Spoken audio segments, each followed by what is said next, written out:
L'enseignement de spécialités de sciences économiques et sociales s'adresse aux élèves désireux de poursuivre l'enseignement commun suivi en seconde. Il fait partie des spécialités que l'élève pourra choisir en classe de première et poursuivre en classe de terminale. L'originalité de la spécialité réside dans un enseignement croisant trois disciplines, la science économique, la sociologie et la science politique. Il offre aux élèves les outils nécessaires à la compréhension des phénomènes sociaux et économiques contemporains. De plus, il utilise des savoirs spécifiques et des compétences transversales.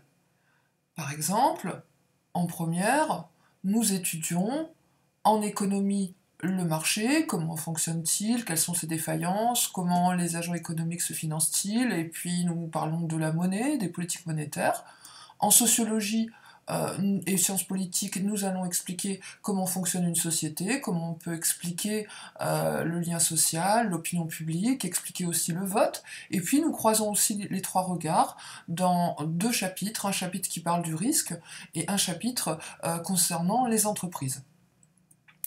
La particularité également, c'est qu'il prépare de façon complète l'élève à la poursuite d'études post-bac, en lui offrant un large éventail d'orientations possibles, aussi bien, nous allons le voir, en économie, en sociologie, mais aussi dans de nombreuses autres disciplines. Par exemple, en croisant la spécialité maths, cela va lui ouvrir les portes des grandes écoles, lui ouvrir les portes des facultés d'économie, d'AES, de psychologie, etc.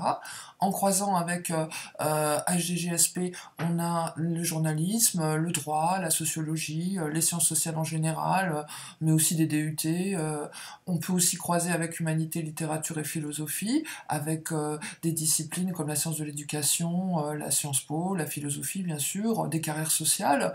On peut aussi le croiser avec les langues, et là, tout un panel d'études post-bac concernant croisant langues et sciences sociales sont possibles, ou encore avec l'art, ou même la SVT pour ce qui est d'école d'infirmières, de la psychologie, ou sciences sanitaires et sociales.